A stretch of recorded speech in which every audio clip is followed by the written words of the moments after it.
And Dexter? Omelette Du Fromage. Hey, Dexter! You talking to our girls? Omelette Du Fromage! So I'm first going to start by cracking 3 eggs into our bowl here. Put that inside. Now, a lot of people think the best way to crack an egg is actually in the border, but that's not really great because a lot of small pieces will break. So you'll have a nice cleaner break on a flat surface and it'll come out nicely and you won't have any pieces inside. So I got 3 large eggs, crack that right in there. Now we're just going to whisk everything together. Really simply, you do not want to overbeat at this point, just to get everything together, just as so, and we're good to go.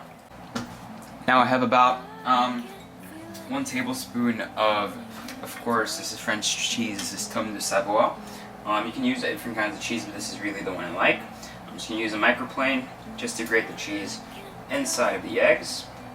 Now a lot of people say cheese is not that healthy because it's high in fat and everything, but it's actually pretty good fat as long as you eat it in moderation, just like anything else. So once all of that is in there, perfect, then we're going to add about 1 tablespoon of chopped chives as well.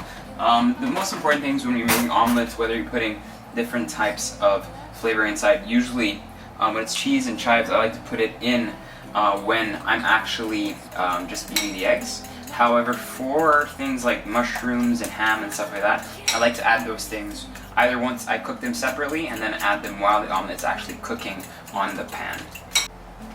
Now in my pan here, I'm going to put a really small nub of butter there, and just to keep it from burning, I'm going to add about a teaspoon of olive oil as well. Now I'm going to use my spatula, just make sure that melts all over and that coats the whole entire pan.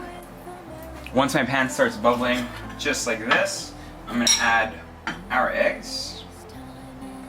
And now very simply enough, while this cooks, I'm just going to beat it.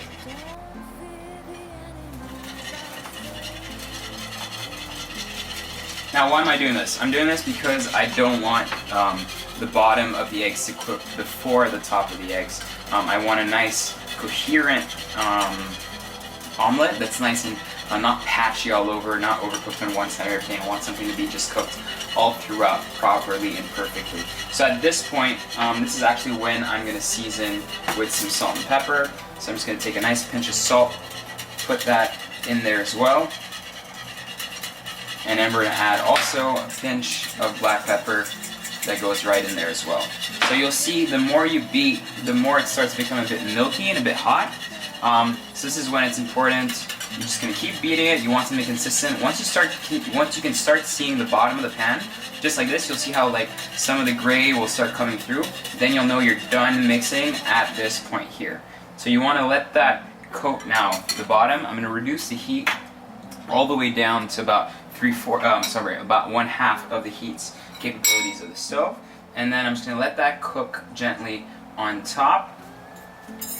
And I'm ready with my spatula here. Going to go around just to make sure that the sides are not sticking to the pan.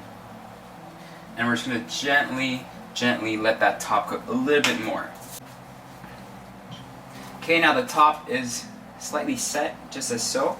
What we're going to do is rub this down a little and start flipping it on one side. And then when you have a half fold, just as so, I'm going to take my plate right here.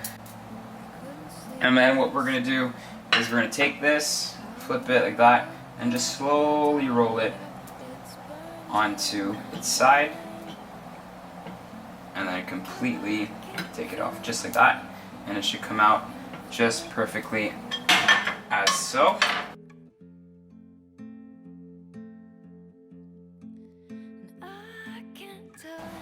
Now just to make a quick dressing to go with it, I'm going to take about 1 tablespoon of French mustard right there.